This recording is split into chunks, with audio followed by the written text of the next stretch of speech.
Olá, quero lhe desejar as boas-vindas aqui à nossa palestra sobre coach acadêmico, o Caminho das Pedras.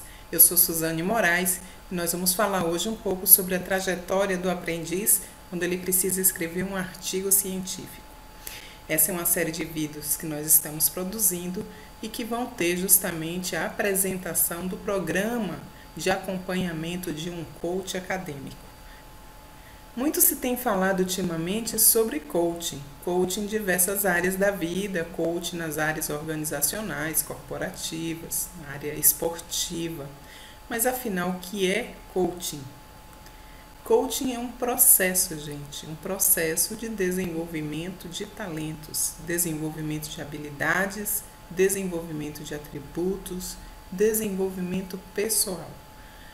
É um trabalho feito por um profissional capacitado, no qual acompanha o seu treinando ou o seu coach a se desenvolver dentro daquelas áreas ou área específica, visando alcançar determinados objetivos, metas, desempenho, enfim, é uma espécie de acompanhante na jornada desafiadora da melhoria pessoal. No coach acadêmico isso não é diferente, porque o estudante tem um desafio pela frente que é se munir de ferramentas para ser bem-sucedido dentro da profissão que ele precisa concluir, daquele processo de estudo que ele precisa se sair bem. E o coach acadêmico atua justamente trabalhando os melhores canais de aprendizado, trabalhando as melhores ferramentas para que o estudante se sinta bem, confiante e possa seguir o seu trajeto mais tranquilo, mais sereno e mais certo de que vai alcançar a reta final. Porém, quando se fala de aprendizagem, de desenvolvimento de talentos e habilidades nesta área específica, que é a área cognitiva, tem uma frase do Platão que eu gosto muito, que ele diz assim: aprender é mudar posturas. Se você está aqui, é porque você veio em busca de algo. É porque você está com alguma necessidade. Você tem alguma demanda para ser atendida. Senão você não estaria aqui agora me ouvindo. E justamente sobre este tema, falando sobre artigo. Então, fique sabendo que para avançar dentro desse processo, vai ser necessário que você pegue as informações que estão aqui, vejam se tem lógica para você. E como isso é feito? Isso é feito através de um programa que eu desenvolvi para que você possa ter determinadas ferramentas que vão te facilitar muito a tua jornada. Esse programa ele é apresentado aqui brevemente, né, de desenvolvimento em algumas etapas. Alguns tópicos que eu coloquei aqui só para você ter mais ou menos uma noção daquilo que será trabalhado caso você um dia venha fazer o coach acadêmico comigo. São hábitos eficazes de estudo, auto-organização, gestão do tempo, habilidades de comunicação escrita, técnicas de oratória e expressão expositiva, sim, porque você vai precisar se comunicar, expor as suas ideias, não só no papel, né? Preparação mental para os períodos de avaliação, identificação dos canais modais de aprendizagem, leitura ativa e passiva, como você pode usar esse recurso, técnicas de anotação eficazes. Tem muitas maneiras de você tomar nota que saem muito mais eficiente e você tira muito mais partido do conteúdo. Desenvolvimento da criptografia cognitiva, esse talvez seja um dos assuntos mais relevantes aqui e nós vamos falar um pouco dele mais adiante. Técnicas de memorização, de foco, de concentração, de atenção, pensamento linear, pensamento divergente, para você conseguir expandir as suas ideias, a associação de ideias e o entrelinhamento lógico daquilo que você lê em diversas fontes de pesquisa. Agora, tudo isso aí é possível ser trabalhado e os benefícios que podem ser alcançados a partir disso aí podem incluir, por exemplo, o pensamento crítico, claro, retilíneo, a maior capacidade na resolução de problemas, hábitos de estudo avançado, habilidades sociais de comunicação bem melhoradas, maior motivação, maior autoconfiança. A sua autoestima fica elevada porque você já domina os seus talentos. A gestão do tempo fica eficiente. A encriptação clara do conhecimento das informações no seu cérebro também passa a ser maior. Há um processo de ganho em termos de concentração, de atenção, de foco, ou seja, do direcionamento das suas prioridades. E você alcança a autonomia cognitiva através do autodidatismo, porque a ideia não é tornar você um dependente do processo do coaching, mas é tornar você um autônomo, uma pessoa independente, livre para tocar os seus estudos, tocar a sua jornada de aprendiz com bastante facilidade e alcançar, no caso, o seu sucesso acadêmico. Mas para que isso aconteça, eu estou aqui para lhe fazer uma pergunta que é básica e que é assim que a gente geralmente começa o processo do coach acadêmico. Qual é o seu intento? Qual é a sua real intenção? Então eu convido você a olhar essa imagem agora. Nós temos aqui o caminho das pedras. Eu tenho o caminho das pedras para te passar. E você chega até a minha pessoa com a cabeça assim, um emaranhado de coisas, de dúvidas, de dificuldades, de incertezas. E o papel do coach é pegar o fio do novelo e começar a puxar e organizar essas ideias e ajudar você a ter justamente um norte. Então, o coach faz isso com o seu coach. Ele ouve quais são as necessidades e vai pontuando e traçando um planejamento junto com você para que você consiga, de fato, ter uma clareza maior naquilo que é necessário ser realizado, no passo a passo, no pedra a pedra, para ser perseguido até chegar ao ponto ou à reta final. Então, qual é o seu intento por estar aqui hoje? O que é que você precisa? Qual é a sua intenção? Quais são as suas limitações em relação à escrita? Qual é o cerne, o norte da sua pesquisa? Você já tem isso bem delineado? Você já sentiu dificuldade antes de escrever? Não sabia por onde começar ou não sabia nem para onde ir? Ou como buscar ajuda e se sentia perdido? Ou seu cérebro praticamente em pane, né, com toda a pressão de cobrança, de horários, de entrega, de critérios, de regras, de normas, enfim, toda aquela condição que é exigida do acadêmico? Se você já se sentiu assim, é aqui o seu lugar, porque hoje nós vamos tratar justamente de alguns aspectos que vão ajudar você a melhorar essa condição. Então veja bem, você muitas vezes pode estar inclusive de costa para o seu próprio objetivo, você não está nem olhando para ele de tão perdido que você está.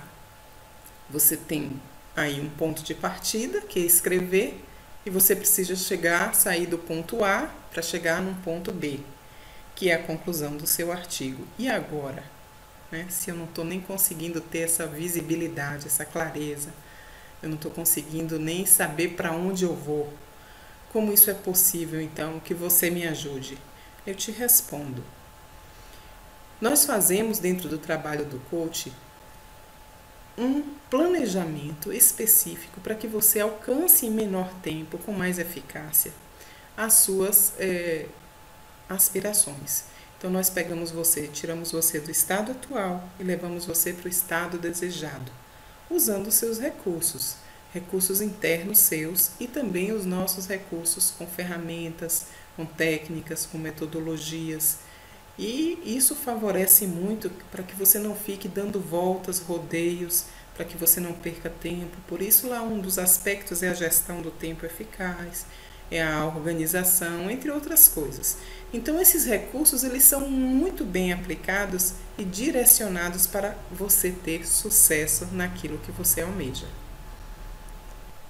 Porque, afinal, escrever, segundo Pablo Neruda, é uma coisa muito fácil. Veja só o que ele diz. Ele diz assim: escrever é fácil. Você começa com maiúscula e termina com ponto. No meio você coloca suas ideias. E é bem isso. Na prática, é isso aí. Agora, como você desenvolver para chegar nesse grau de facilidade? Como você desenvolver-se para chegar nesse grau de simplificação, né? de entendimento de que a escrita é algo fluido. Mas essa condição é possível de ser alcançada quando você consegue passar para o seu cérebro as informações de forma correta. Então pensa só, você nunca escreveu um artigo. Você chega na universidade e aí vem uma disciplina e vem aí a exigência da metodologia científica. Você vai fazer um artigo e você pergunta ao seu cérebro: e aí, como é que eu vou fazer esse artigo? O cérebro vai buscar uma resposta. Ele não tem nenhuma informação em relação a isso. Você não fez artigos antes na sua vida. E como é possível então que isso aconteça? É lógico que você vai entrar em pane. Mas vai entrar em pane por quê? Porque não houve um trabalho antes de você pensar, de você refletir, de você fazer a ordenação cognitiva necessária para você entender de fato e aprender o que seja um artigo. Aí é que está. Essa é a grande sacada do caminho das pedras. Porque você precisa pensar primeiro, ok, eu vou fazer um artigo, então dê ao seu cérebro informações primeiro a respeito.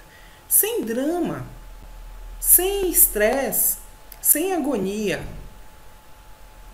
De forma imparcial, comece a entender como é que funciona um artigo, o que é um artigo, para que ele serve, como é que ele é feito.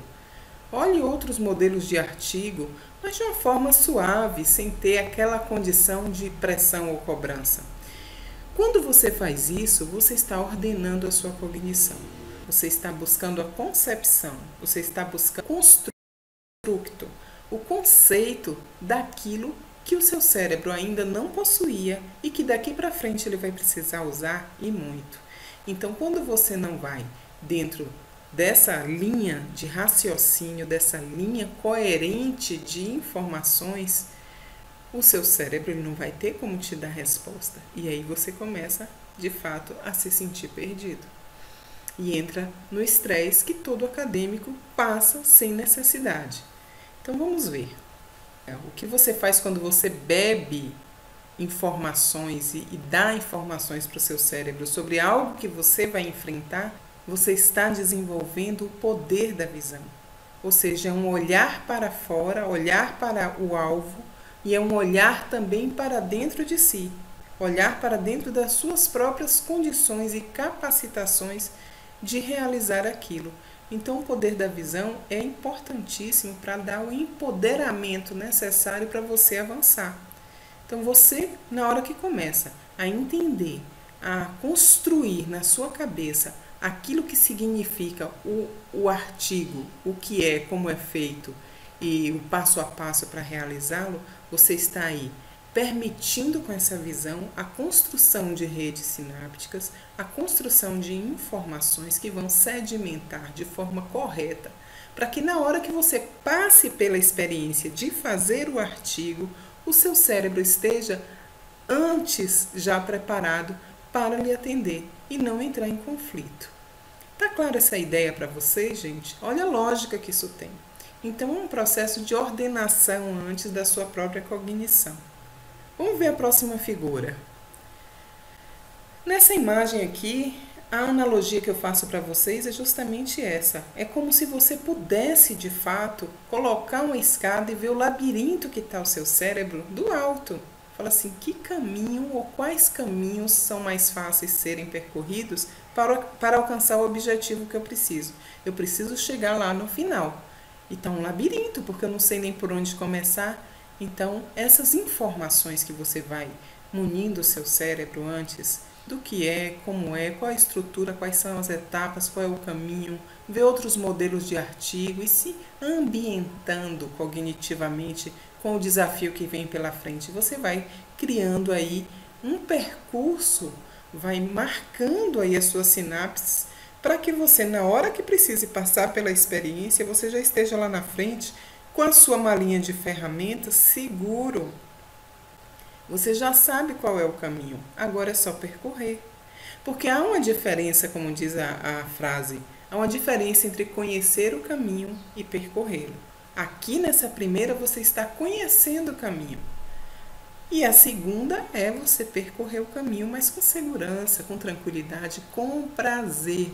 Porque, gente, aprender é um prazer, conhecer é um prazer. Então você vai fazer isso com mais tranquilidade, com mais segurança, com mais autoconfiança dentro daquilo que você é capaz de realizar. E o coaching acadêmico faz justamente isso com você. Te ajuda a ordenar os teus pensamentos, te ajuda a ordenar as tuas ideias, te ajuda a ordenar os teus desejos, os teus objetivos, as tuas metas. E faz isso como? Trabalhando melhor do que há em você. E em termos cognitivos, é como se criasse uma chapa, um modelo, o que a gente chama, no caso, de template cognitivo. O template é o quê? É um modelo, é uma chapa. Você tem agora o seu mapa mental na mão. Junto com o seu coach, você vai traçar todo um percurso e vai depois fazer a sua trajetória, só que você já está conhecendo qual que são os passos, qual é o caminho, qual é a etapa por etapa, pedra por pedra. Então isso aí vai te dar muita segurança de você alcançar o sucesso que você necessita e que você merece. Essa parte é mais importante, porque você vai ter o foco. Agora, foco não é só estar ligado naquele objetivo, ligado na sua meta.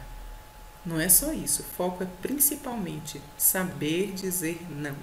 Dizer não para as coisas que te dispersam, dizer não para as coisas que não trazem e não agregam valor, dizer não para os maus hábitos, dizer não para a preguiça mental.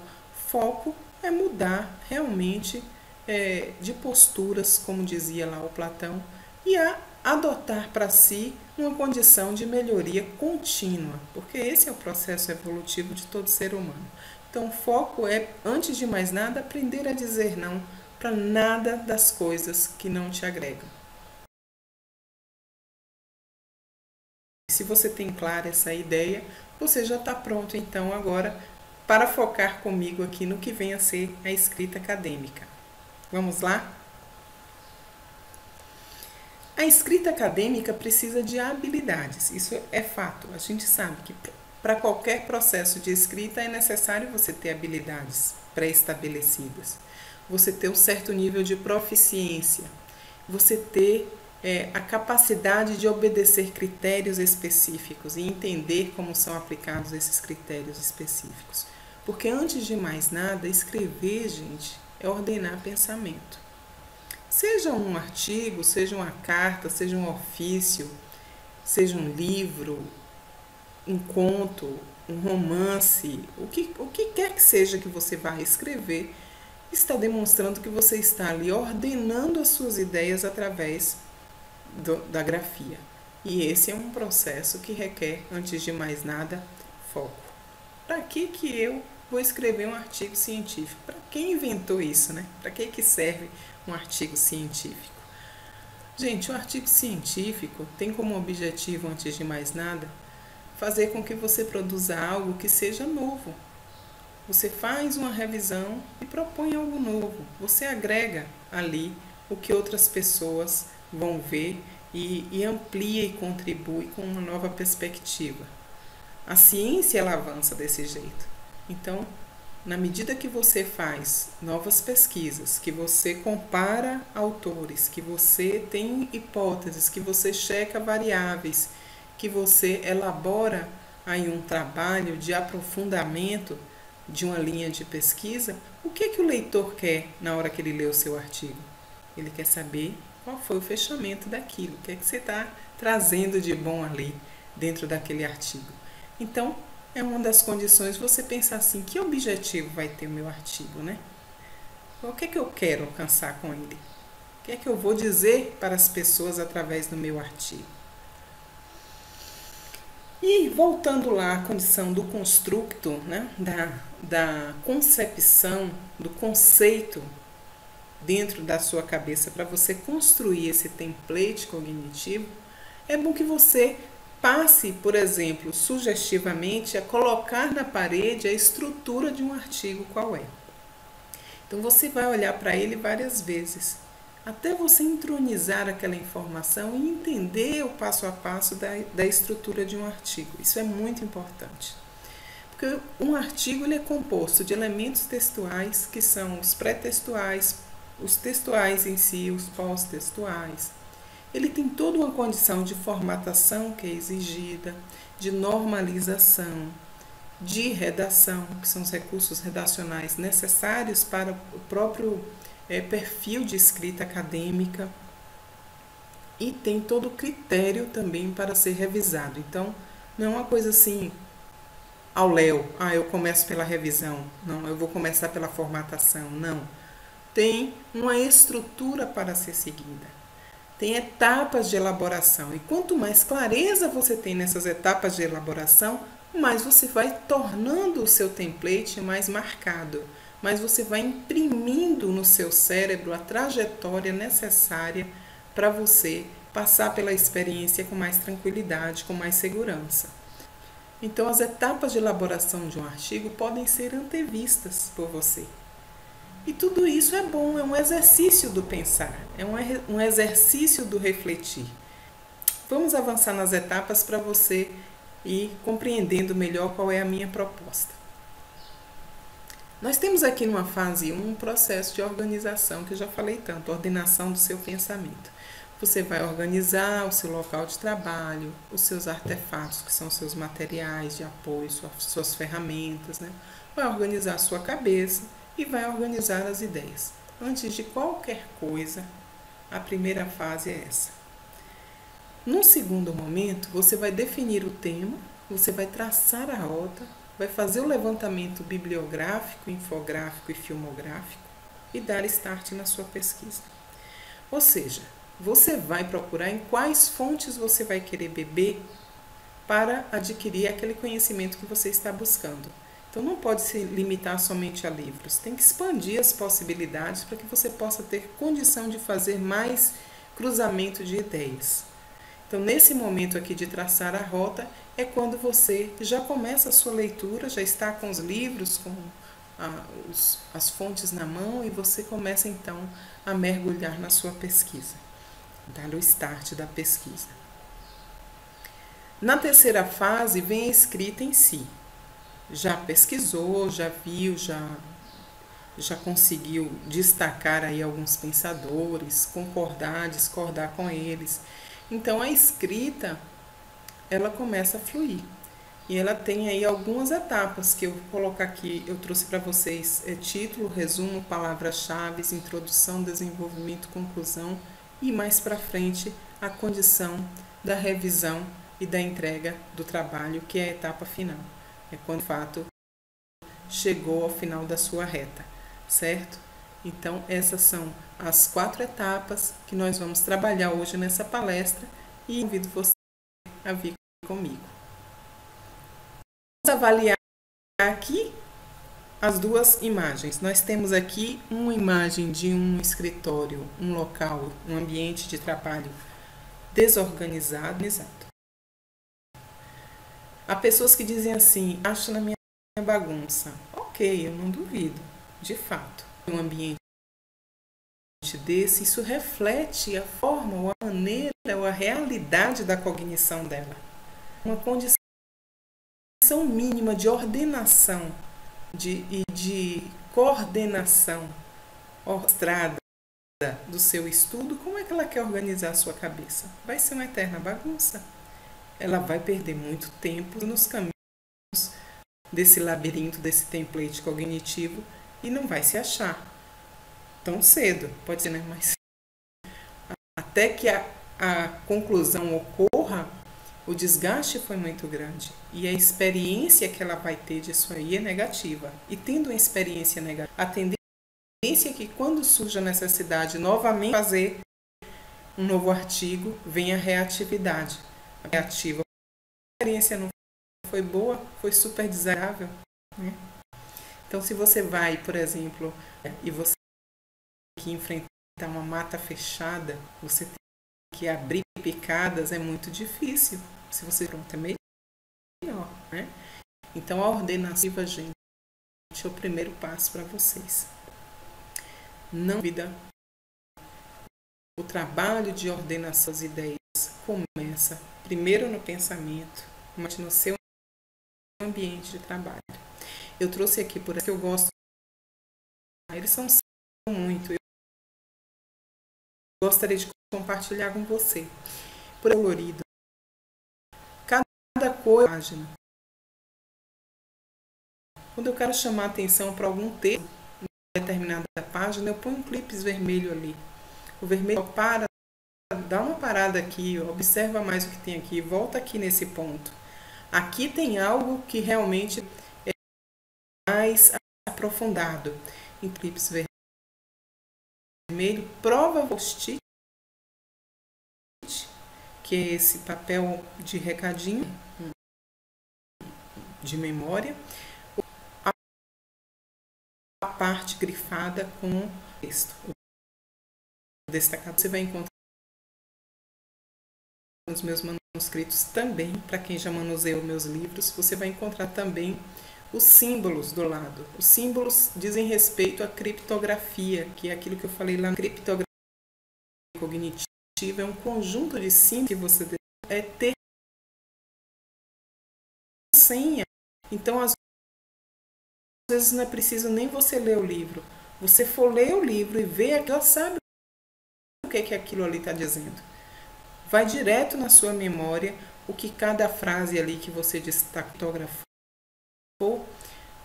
algo quer dizer para a pessoa ter um sistema de grafia. Cada pessoa tem o seu próprio entendimento daquilo que ela marca, das marcas que ela deixa.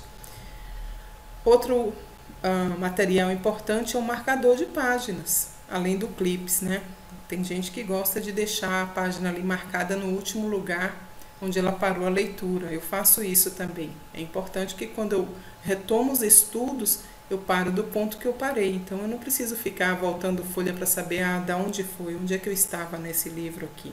Às vezes a gente está manuseando, tem 2, 3 livros ao mesmo tempo, ou 4, e você precisa orquestrar isso da melhor maneira possível. Então são materiais simples, sugestivos, para você começar a entender por que organizar é importante para o seu trabalho e para a sua trajetória de estudante e aprendiz. Outro recurso que eu uso muito são as listagens. Nós vamos falar mais sobre isso. Eu uso listagem para tudo. A minha área de trabalho tem listagens. Listagens, por exemplo, de verbos, listagens de sinônimos, listagens de antônimos, listagens de cacófatos, de redundâncias. Enfim, eu uso as listagens para me nortear melhor dentro daquilo que eu quero escrever. E essas listagens geralmente ficam ou pregadas na mesa ou ficam mesmo no meu campo de visão. As listagens são recursos excelentes para serem usados para ajudar você a ordenar as suas ideias. O dicionário analógico da língua portuguesa é um recurso indispensável. Porque se você ainda não conhece ou não usa, eu vou dizer comece a usar. Comece a usar, porque ele traz, por exemplo, a condição de você expandir a sua compreensão em relação a um único termo. Então, o que ele faz é um exercício de ampliação do seu dicionário cerebral. Então, ao exemplo, você pega ali, do ponto de vista, o amor. Então, você está escrevendo sobre o amor. E você já não tem mais recurso para falar, para escrever e começa a ficar repetitivo ali as suas expressões e os seus termos. Quem pode te ajudar com isso? O dicionário analógico. Por exemplo, ele pega as palavras com aproximações simples ou não, aproximações de significantes e significados. Amor, paixão, afeto, sexo, afetividade, carinho, atenção, cuidado, adoração, sofrimento, cólera, cegueira. Ou seja, ele faz uma teia semântica e amplia a sua cognição de tal forma que, na medida que você começa a fazer uso desse recurso, você tem um desempenho tão fantástico na escrita, porque flui, você começa a entender, você está pensando sobre um termo, uma situação, e logo, logo esse mapa de conceitos vai se abrindo na sua mente, porque o cérebro vai fornecendo esses conceitos todos similares, mais próximos em relação àquele central que você está pesquisando.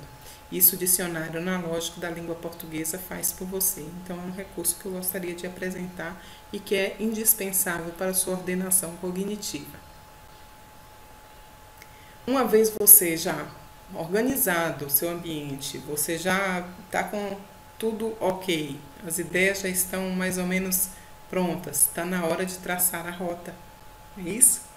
Está na hora agora de saber que caminho eu vou fazer. Então vamos dar uma olhadinha mais adiante para saber qual é o melhor caminho, qual é a melhor trajetória, o que é que eu posso fazer para chegar com mais segurança e um melhor desempenho lá na minha reta final. Nessa etapa você vai fazer um brainstorm, você vai fazer uma tempestade de ideias, você vai fazer um exercício de ampliação, de abrir sua mente, de direcionar possibilidades. Eu vou escrever sobre educação. Não, eu vou escrever sobre educação infantil. Não, eu vou escrever sobre educação infantil na primeira série. Eu vou escrever sobre educação infantil na primeira série com alunos especiais. Então, vá fazendo essa atividade de expansão das possibilidades e que isso vai te dando os indicadores motivacionais. Se você, na medida que vai fazendo, vai percebendo que aquilo não te motiva, volte. Começa a pegar outro trajeto. Não, por ali já não é o caminho. Sabe quando você está brincando de achar o caminho do labirinto? É isso. É esse exercício. Você está antecipando possibilidades e permitindo que o seu cérebro enxergue as possibilidades que ele vai depois dar, que competências você tem para realizar aquilo. Aí você fala assim, não, eu quero falar sobre plasticidade neuronal. Puxa, eu nunca falei sobre plasticidade neuronal. Que desafio! E o cérebro gosta de desafio, então é motivador. Se você se sente motivado, esse é um bom indicador. Vai começando ali a pegar aquela ideia e a desenvolver aquela ideia. Onde que eu posso aplicar isso? Em que área? O que exatamente da plasticidade neuronal eu gostaria de falar? O que eu posso contribuir, né, com o conhecimento dos outros a partir desse meu artigo? Então, os indicadores motivacionais são muito importantes. Sem motivação, você não realiza nada. Sem tesão, você não faz nada. Sem estar entusiasmado, empoderado, você também não avança. A tendência é que você deixe pela metade aquilo que você começou. E aí, nessa etapa, você faz também o levantamento da demanda bibliográfica, porque muitas vezes tem demanda bibliográfica, tem muito autor que já escreveu. E se tem, ótimo, porque as possibilidades são muitas. Se não tem, ótimo também. Ótimo que não tem. Então você vai estar contribuindo mais ainda com a autoria do seu artigo. É mais desafiador, mas você pode, por exemplo, buscar em outros países escritos sobre o assunto e deve buscar outras fontes, né, bibliográficas. Você pode buscar um filme que faça analogia em relação àquilo que você está pensando. Então a demanda que você vai achar dentro dessa fonte também é outra coisa para você observar nessa etapa. E a partir daí você vai criar a sua criptografia. Então, Suzane, você já falou um pouco sobre criptografia, mas eu não entendi muito bem. Pode dar um exemplo? Sim, posso. Criptografia, por exemplo. Eu estou lendo lá o capítulo 2 do livro. Aí tem algo que o autor falou lá no capítulo 2 que eu, Suzane, não concordei. Não ficou claro para mim. Eu vou com a caneta vermelha e põe uma exclamação assim do lado, sabe? Exclamação bem grande. Aquilo tem um significado para mim. É um símbolo, é um gráfico que eu estou encriptando no meu cérebro para que quando eu passe por aquela folha de novo, eu já saiba, ali tem algo que eu não aprovei. Ali tem algo que realmente a minha forma de pensar não coadunou com a do autor.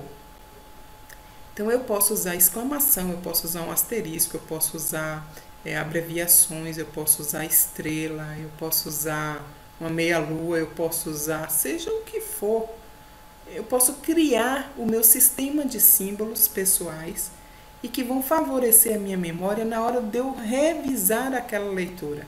Então, eu não vou perder tanto tempo de ler, nem perder tanto tempo de entender aquilo que está ali, porque eu já fui deixando as minhas marcas ao longo do caminho. A criptografia é isso, é a marca cognitiva que você promove no seu cérebro a partir da grafia do símbolo em algo que você esteja lendo.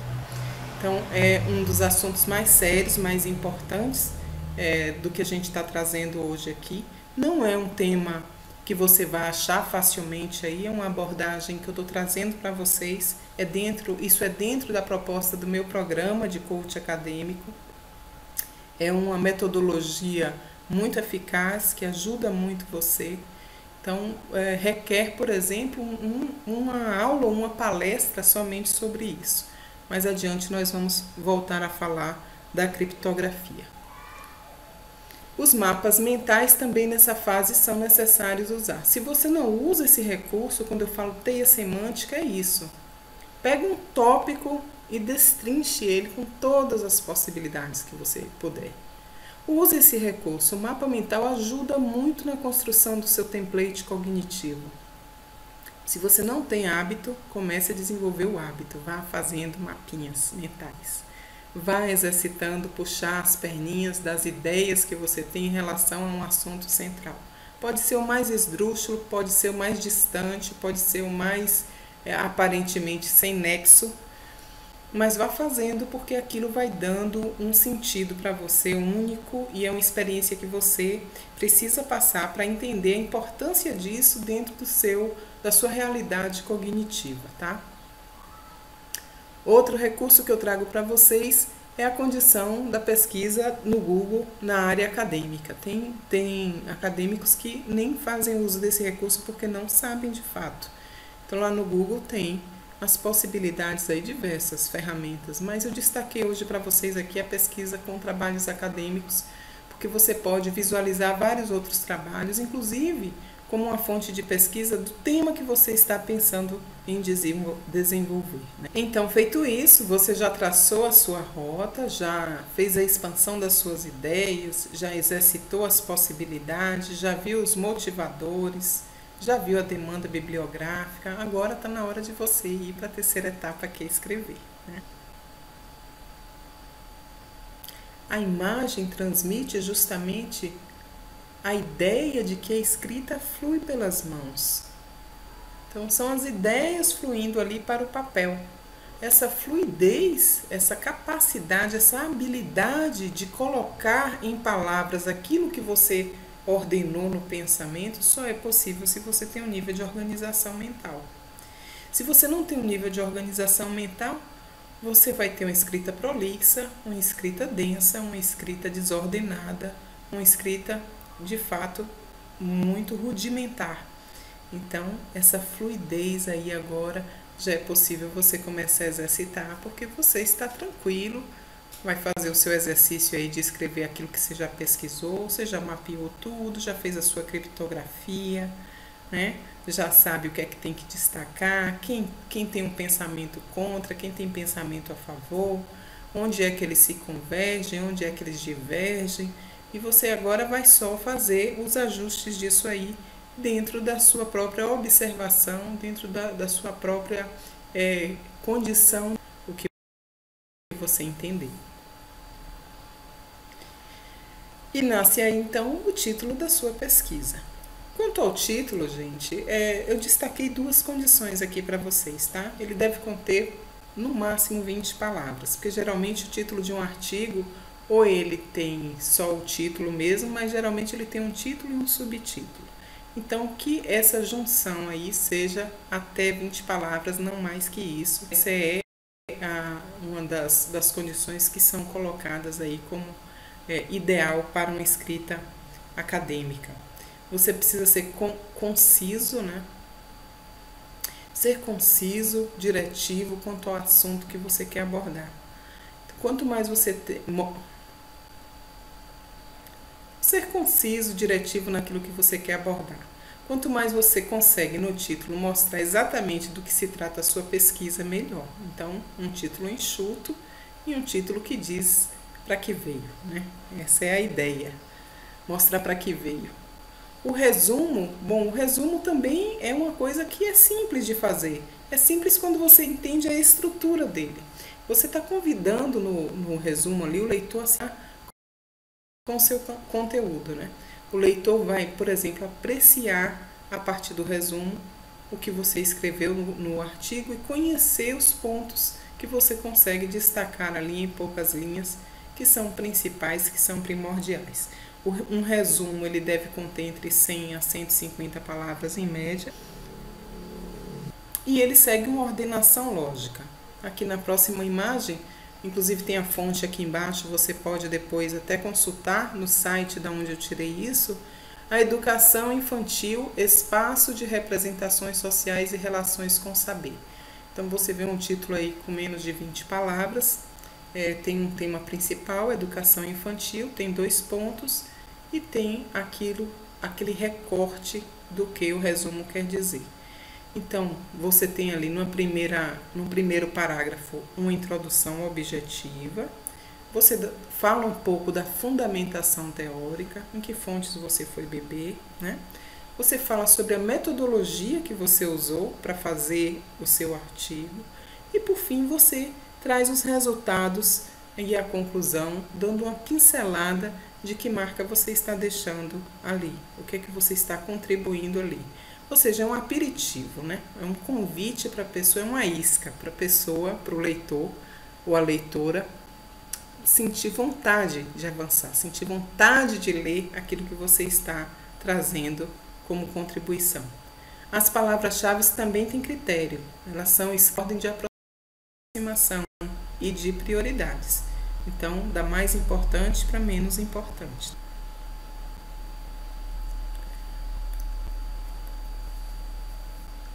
No desenvolvimento, é a hora de você juntar as peças. Então, já fez todo aquele percurso, já está com tudo em mãos, já fez aí a separação das citações, já sabe onde estão as fontes.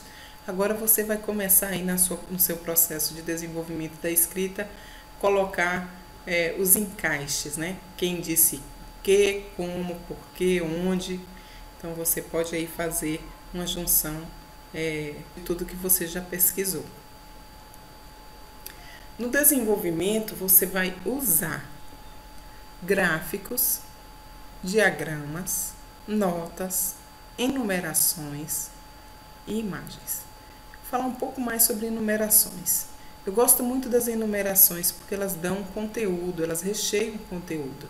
As enumerações também condensam o artigo. Muitas vezes é um artigo breve, mas é um artigo que você precisa aí fazer, por exemplo, 15 páginas. Aí 15 páginas, poxa, como que eu posso fazer dentro do desenvolvimento para que essas páginas possam ter um desdobramento mais claro? E a enumeração faz isso. A enumeração, ela possibilita que você organize as suas ideias e ela também toma mais espaço, mas também permite mais clareza para o leitor. Exemplo de uso das enumerações são os bullet points. Você pode usar, por exemplo, customizado, né? Pontos, setas, asteriscos, quadradinhos. Aqui durante essa apresentação eu utilizei alguns. Eu gosto muito desse recurso e dentro do desenvolvimento é bom você explorar essa possibilidade. Agora é bom você evitar no desenvolvimento do seu trabalho, por exemplo, a repetição de palavras. No próprio Word, quando você está escrevendo, é possível que você vá lá na parte de revisão do Word e lá vai ter dicionário de sinônimos. Ative essa parte que ele vai abrir na sua direita o dicionário. Então, se você está com dificuldade, ou está repetindo muito uma palavra, ou deu um branco, não sei como é que eu posso dizer isso de outra forma. Você coloca a palavra ali e o dicionário vai trazer para você uma série de outras possibilidades de sinônimos e traz também os antônimos. Porque às vezes é bom você olhar o contrário àquilo que te dá mais ideias ainda. É uma forma de você exercitar mais ainda a sua cognição. Então, evite redundâncias, pleonasmos, por isso eu falei das listagens. Cacófatos. Cacófatos, gente, é assim inaceitável. Tem dos mais graves possíveis, né? Você pode fazer criar a sua própria lista. Evite colocar cacófatos no seu artigo acadêmico. Evite também as citações diretas. Segundo fulano, conforme Beltrano, você vai descobrir que as citações indiretas elas são melhores e elas dão fluidez ao seu texto. Lógico que você também vai fazer essa jogada. A hora você vai citar a pessoa diretamente, a hora você vai colocar só lá entre parênteses o autor e o ano da obra que você está citando. Não é necessário você trazer um recurso de citação direta. Então, evite só colocar assim, porque fica cansativo, fica repetitivo e pouco criativo. Então, faça essa mescla que é bem legal. Procure colocar frases mais precisas, frases mais concisas, evitando ser prolixo. Quando você coloca a frase muito longa, você pode induzir o leitor a um erro de interpretação. Então, tenha cuidado na hora de você construir aí uma frase. Se ela está muito alongada, você pode quebrá-la e traduzir ela em 2 etapas ou 3 etapas. Os modismos linguísticos também, muito acadêmico não se dá conta, mas da forma que ele fala, ele acaba colocando no papel, na sua escrita, os seus modismos linguísticos, tipo assim, andi. Então, não é difícil a gente encontrar essas expressões.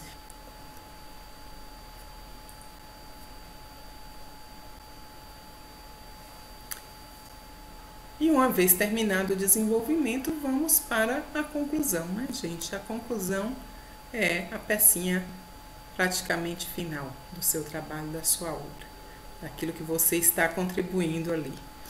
Essa é a hora de você deixar a sua marca, é na conclusão.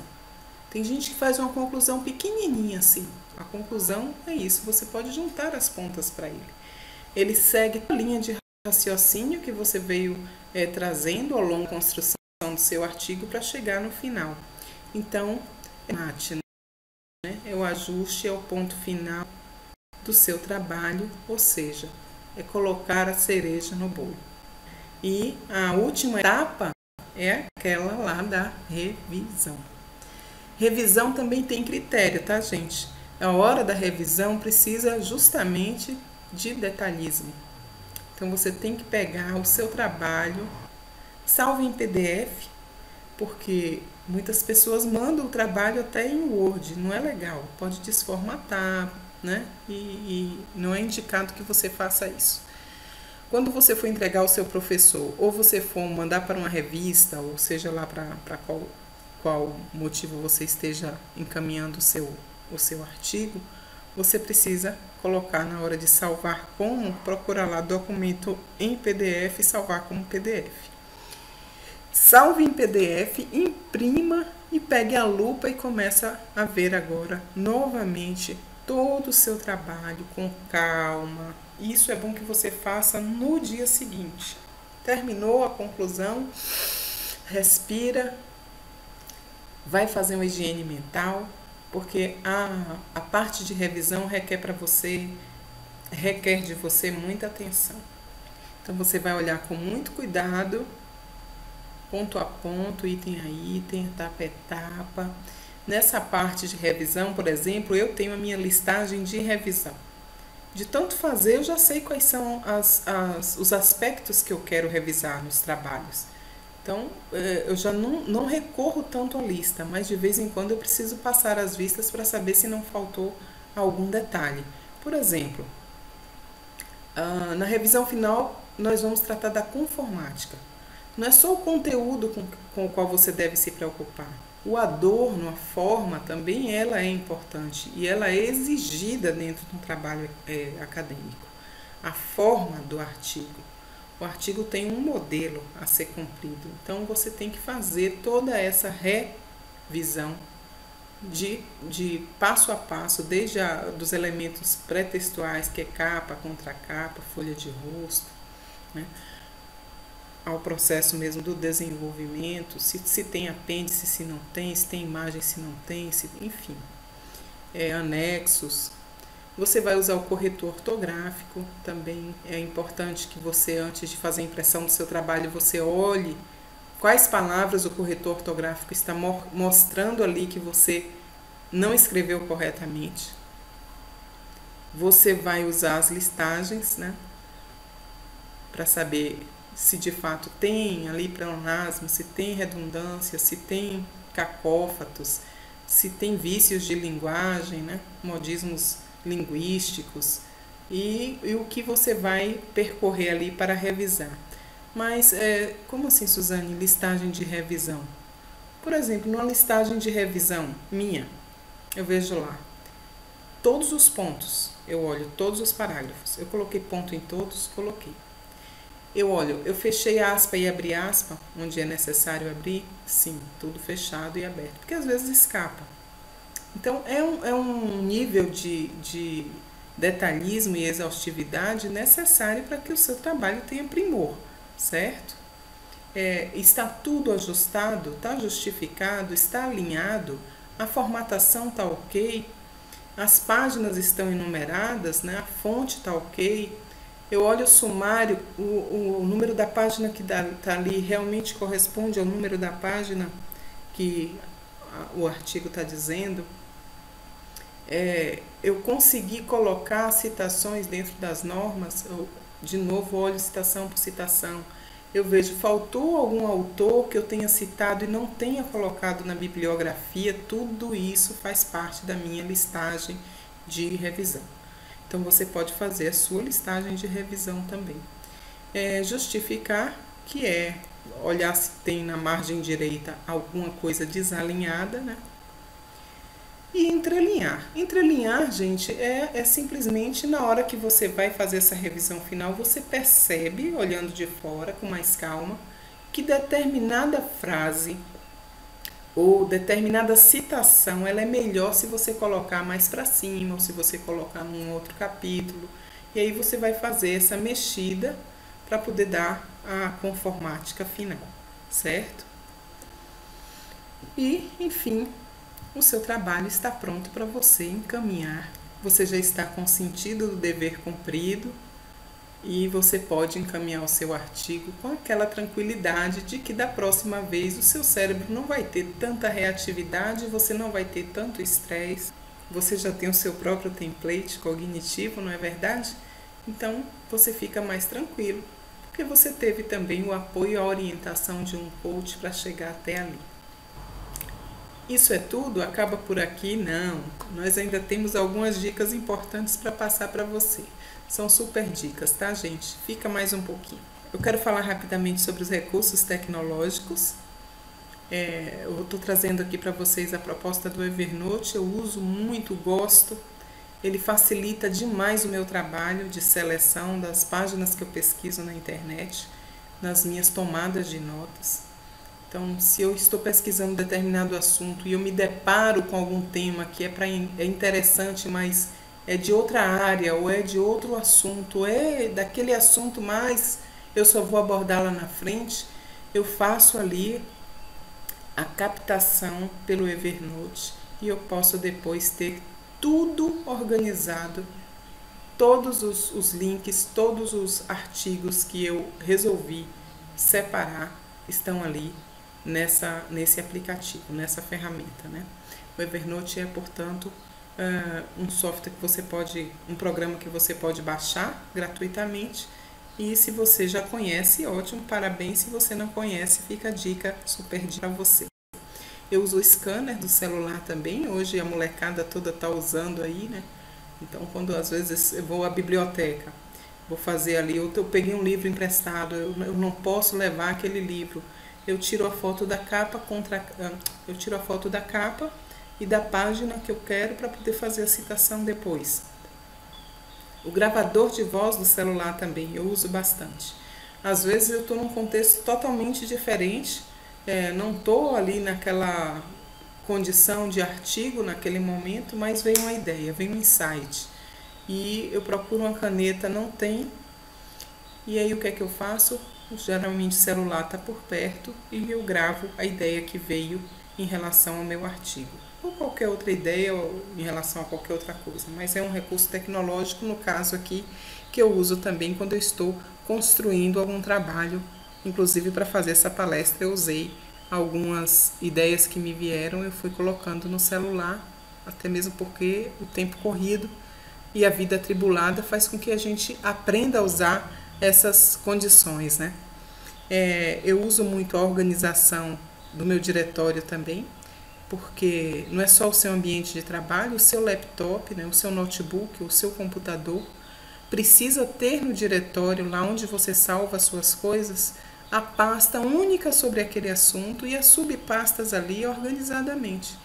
Se você vai salvando em qualquer lugar, eu salvo tudo na área de trabalho. Mas tudo solto, peraí, não tem uma pasta, não tem subpastas que você possa colocar salvando as informações ali, os documentos. Isso é importante também, um recurso tecnológico que não pode faltar. Outro que é primordial é o backup, para você não correr o risco de perder as suas coisas. Então use um pendrive para, na medida que você vai escrevendo, você vai salvando tanto no computador quanto no pendrive ou no HD externo, para você se assegurar de que sua obra não vai ser afetada, sei lá, por um vírus ou mesmo por qualquer outra eventualidade que possa danificar o seu trabalho. Esse site sobre escrita científica eu gostaria de passar para vocês.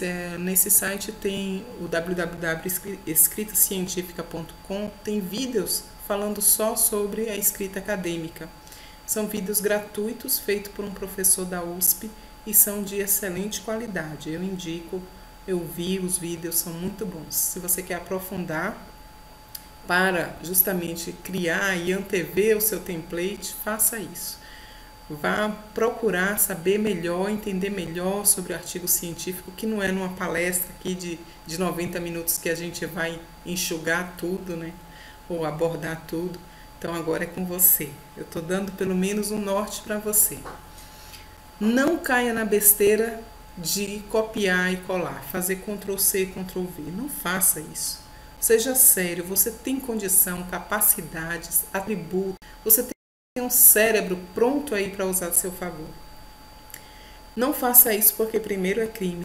Segundo, porque o profissional que vai olhar o seu artigo, seja de uma revista, seja o professor que está recebendo o seu trabalho ali, ele vai colocar num software rastreador de plágio.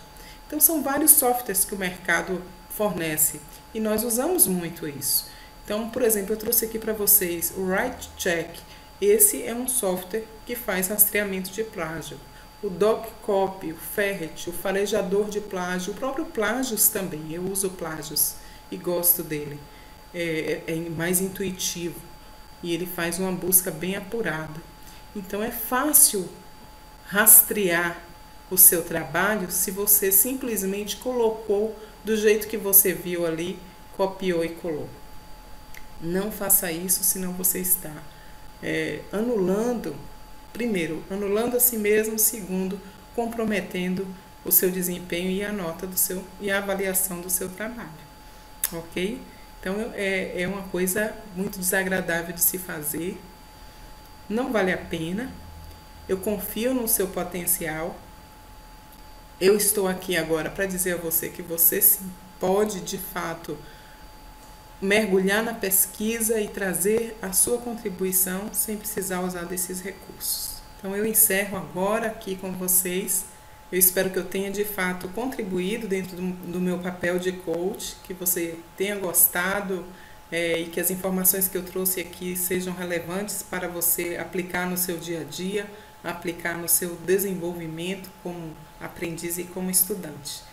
Nesse primeiro vídeo, falando sobre o caminho das pedras, a construção de um artigo, a gente encerra por aqui. Mas nós teremos outras possibilidades aí mais pela frente. Nós teremos uma próxima palestra. E nessa palestra vamos aprofundar um pouco mais sobre o seguinte tema: neuroaprendizagem e a criptografia cognitiva. Então eu convido você que ficou comigo até esse momento para que você possa assistir comigo a próxima palestra. Ainda não tem uma data definida, mas você provavelmente, se está aqui comigo, é porque já está inscrito na minha lista de contatos e você vai então receber as informações a partir de agora. Eu peço a você também, que você coloque neste espaço aí de baixo os seus comentários. Faça a sua contribuição.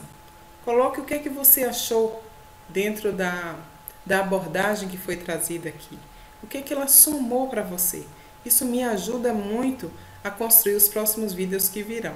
Isso ajuda muito, inclusive, a entender quais são as suas necessidades. Se você tiver algum tema que você queira sugerir para que eu desenvolva e que a gente possa discutir aqui juntos, por favor, nós estamos aguardando aí a sua contribuição.